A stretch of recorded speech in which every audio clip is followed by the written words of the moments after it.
Hello everyone, my name is Mia V. Sweat, and this is my nonfiction slash fiction prose speech.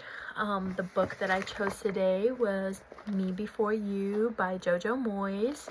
The reason I chose this book actually might be for a silly reason, but I really love a good romance movie slash book. Everybody has to have a little romance in their life to spice it up. So let's get into reading about a page. It says, "No." I shook my head again. "It's not that. I don't want..." My cheeks pressed to his chest. "I don't want the last thing for you to see is my miserable, blotchy face. You still don't get it, Clark, do you?" I could hear the smile in his voice. "It's not your choice." It took some time to regain my composure. I blew my nose, took a long deep breath. Finally, I raised myself on my elbow, and I looked back at him. His eyes, so long, strained and unhappy, looked oddly clear and relaxed. "You look absolutely beautiful." "Funny. Come here," he said, right up close to me. I lay down again, facing him. I saw the clock above the door and had a sudden sense of time running out.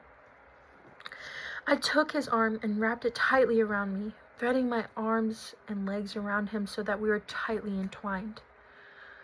I took his hand, the good one, and wrapped my fingers in his, kissing the knuckles as I felt him squeeze mine. His body was so familiar to me now. I knew it in a way I had never known Patrick's, and its strengths and vulnerabilities, its scars and scents. I placed my face so close to his that features became indistinct, and I began to lose myself in them. I stroked his hair, his skin, his brow with my fingertips, tears sliding unchecked down my cheeks, my nose against his, and all the time he watched me silently, studying me intently as if he were storing each molecule of me away. He was already retreating, withdrawing to somewhere I couldn't reach him. I kissed him, trying to bring him back. I kissed him and let my lips rest against his so that our breath mingled and the tears from my eyes became salt on his skin. And I told myself that somewhere, teeny particles of him would become teeny particles of me, indigested, swallowed, alive, perpetual. I wanted to press every bit of me against him.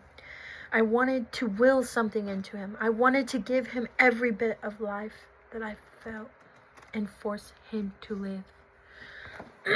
A little backstory to this was Louisa Clark was just a small, ordinary girl who didn't get out much, just went to her job and back.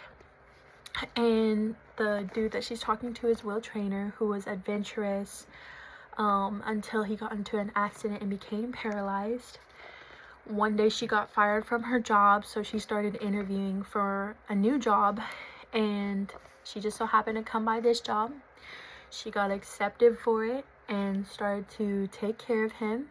At first, he didn't like her at all, which made her not like him. But over time, their bond grew and it strengthened, and she became so invested in him and loved him so much, and he loved her, and he didn't want to live, and she did. She wanted him to live so bad and was trying to force it on him, but he didn't want to. So what I really liked about this book is that it's not just a love story. It actually makes you think. One of the biggest ideas in the book is about choice. I mean, I just read it to you. It says, "You still don't get it, Clark, do you?" I could hear the smile in his voice. It's just not your choice. Will makes a decision about his life that Lou doesn't agree with, and it really made me think whether we should respect someone's choice, even if we don't agree with it.